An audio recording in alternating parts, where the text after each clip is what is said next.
Namasté Swami. Namasté Wanda. Tu dis que la vérité n'est dévoilée qu'aux plus audacieux. Est-ce que l'audace dont tu parles, c'est la même pour tout le monde ou est-ce qu'elle doit se manifester de façon unique pour chaque personne? Alors c'est vraiment important de comprendre que dans notre parcours de vie, pour parvenir à cet éveil, il va falloir vraiment être audacieux. C'est pas quelque chose que on va faire comme ça de façon tranquille et qu'à un moment ça va se produire. C'est pas comme ça que ça marche. Il y a un certain nombre d'activités que l'on doit faire et les faisant chaque jour, ça nous permet de progresser. C'est une chose et ça c'est bien. Mais sur ce chemin spirituel, il nous faudra faire preuve forcément d'audace.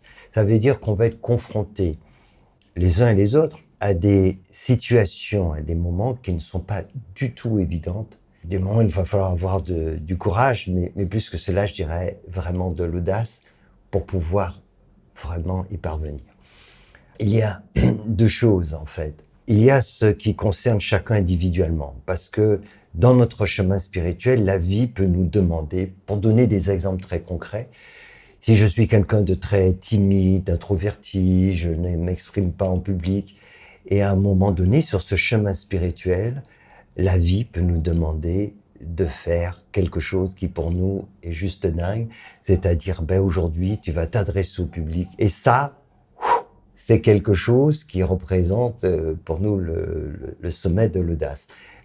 Pour d'autres personnes, ça ne pose aucune espèce de problème. Donc sur notre chemin de vie, on doit vivre chacun des situations qui sont finalement audacieuses. Pour nous, c'est donc très subjectif. Mais on est tous confrontés à cela. On ne peut pas dire que, au final, je suis arrivé là-haut, tout en haut, sommet de l'Everest, et si on nous demande qu'est-ce qui s'est passé de particulier, rien, tranquille. Chaque jour, j'ai avancé et puis tout s'est passé comme il faut. Ça, c'est pas vrai. Ça marche pas comme ça.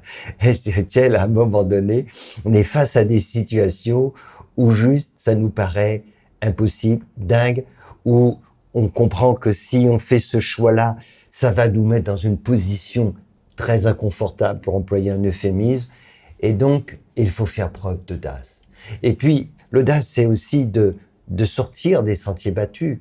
C'est de se dire, je ne parviendrai pas à cet éveil si je reste tous les jours à faire ce travail de cette façon, si je vis dans ce conformisme, etc.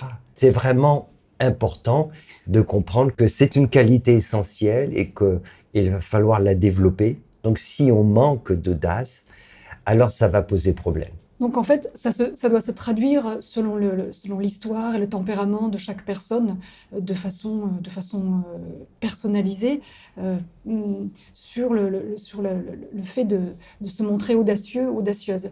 Maintenant, est-ce qu'il n'y a pas un dénominateur commun dans le fait d'accéder à cette vérité, d'accéder à cet éveil? Là, on ne parle pas de l'éveil au sens qui est très largement utilisé aujourd'hui, d'une prise de conscience ou d'un changement de vie, mais de la libération en fait de l'illusion, de la libération du cycle des réincarnations aussi, donc du grand éveil en réalité.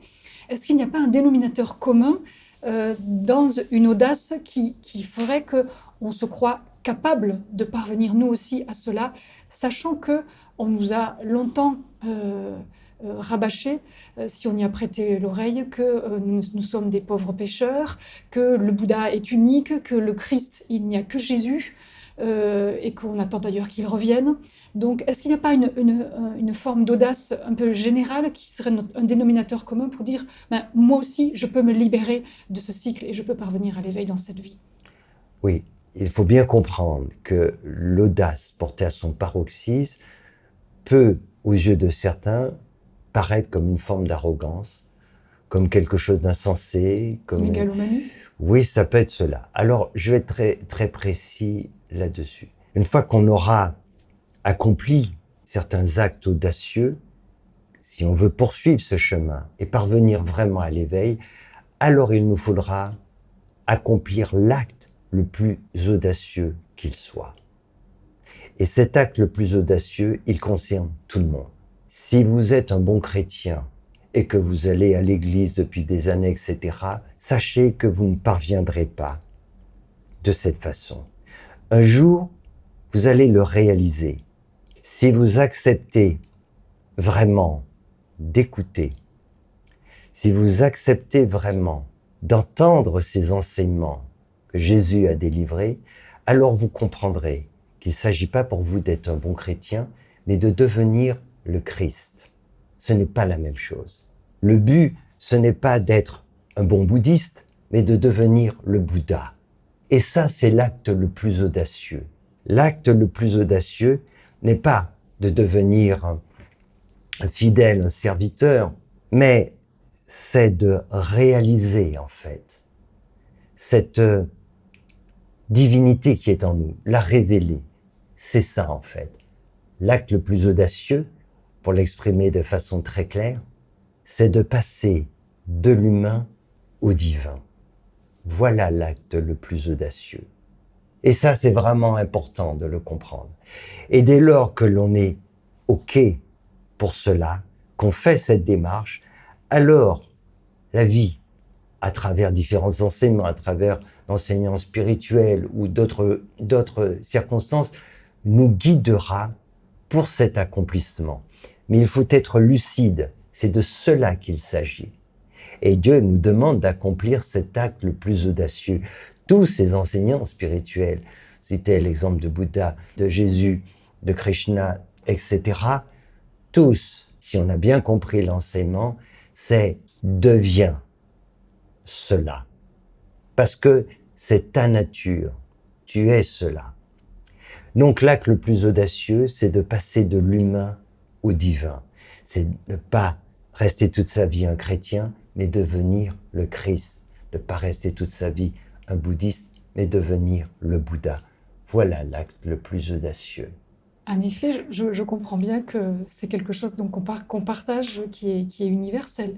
Cette audace dont tu parles, il y a ce cheminement qui consiste à sortir de nos limites, de nos peurs, d'accomplir des choses dont on ne se sentait pas capable. Et puis après, il y a quelque chose, un saut ultime dans cette audace de révéler cette divinité que l'on voit chez l'autre et qui est en nous en réalité. Et c'est extrêmement audacieux parce que d'abord, on a été pour beaucoup conditionnés sur le fait que c'était impossible, que ça n'est pas réservé à nous. Quand on parle du christianisme, notamment, Jésus est unique, etc. Donc, nous, pauvres pécheurs, on ne peut pas devenir comme lui. Sauf que c'est pas l'enseignement de Jésus. Jésus nous a dit tout le contraire. Mais pour cela, il faut faire preuve d'une audace considérable. Révéler le divin, ça veut dire transcender sa dimension d'ego, de mortel, et puis c'est faire face à la multitude, à la foule, aux gens qui vont être contre nous, qui vont réagir, soit vont dire c'est quoi, pour qui il se prend, quelle arrogance, etc. Il y aura aussi toute cette réaction d'incompréhension pour certains, mais surtout je dirais, de rejet, de jugement pour d'autres qui n'accepteront pas justement le fait de pouvoir exprimer une telle chose et de dire voilà maintenant mon objectif et voilà ce que je vais vivre et ce que je vais révéler. À commencer par les proches, les plus proches. Bien sûr. Pour qui tu te prends, on sait bien qui tu es. Tu vas Bien pas entendu. nous raconter cette histoire-là. Et justement, et ceux dont on fait référence aujourd'hui, que ce soit Jésus ou d'autres, on leur a dit la même chose. Absolument. En réalité, nous nous prenons pour celui ou celle que nous sommes en réalité, parce que c'est notre réalité. Maintenant, c'est là où il faut enlever la confusion. Quand on n'est pas parvenu à un certain niveau de maturité, on peut tomber dans la confusion. C'est pas le petit personnage, le serviteur ou la servante qui se prend pour le roi ou par la reine. C'est pas ça. Mais un jour, on réalise que ce petit personnage n'est pas notre réalité. Et donc, on fait le choix de révéler vraiment qui nous sommes. Et nous avons suffisamment cheminé à ce moment-là pour, pas comprendre intellectuellement, mais pour savoir au plus profond de notre être que nous sommes cette dimension spirituelle, que nous sommes le Christ, que nous sommes le Bouddha, que nous sommes le soi, que nous sommes cette conscience. Et là, nous prenons la décision de la révéler. Et nous savons que nous allons nous retrouver seuls contre tous. C'est normal. C'est comme ça que ça se passe. Mais vaut mieux être seul dans la bonne direction, la direction de la lumière, plutôt qu'être avec tout le monde dans l'obscurité. Et donc, c'est un choix, mais c'est un choix audacieux, parce qu'effectivement, il nous faudra affronter l'adversité intérieure, l'adversité extérieure, pour parvenir à cette extraordinaire révélation. Et effectivement, chaque être qui parvient à cela, après, la foule revient autour en disant « c'est magnifique, c'est extraordinaire ». Et pareil, on sacralise en disant « c'est le seul, la seule, l'unique », etc. Il n'y en aura pas d'autre, il est descendu du ciel, etc. Sauf que c'est pas comme ça que ça se passe en réalité. Le Christ, le Bouddha, le soi, peu importe comment on l'appelle, existe en chacun, chacune de nous. Il faut juste avoir l'audace incroyable de révéler cette dimension spirituelle. Et pour celles et ceux qui ont cette audace, à ce moment-là, la magie se fait. Ce que nous sommes en tant qu'êtres spirituels se révèle. Dieu se révèle à travers sa création, à travers l'être humain. Dès lors que nous laissons tomber notre personnage, notre ego, et que nous avons l'audace de donner naissance au divin qui est en nous.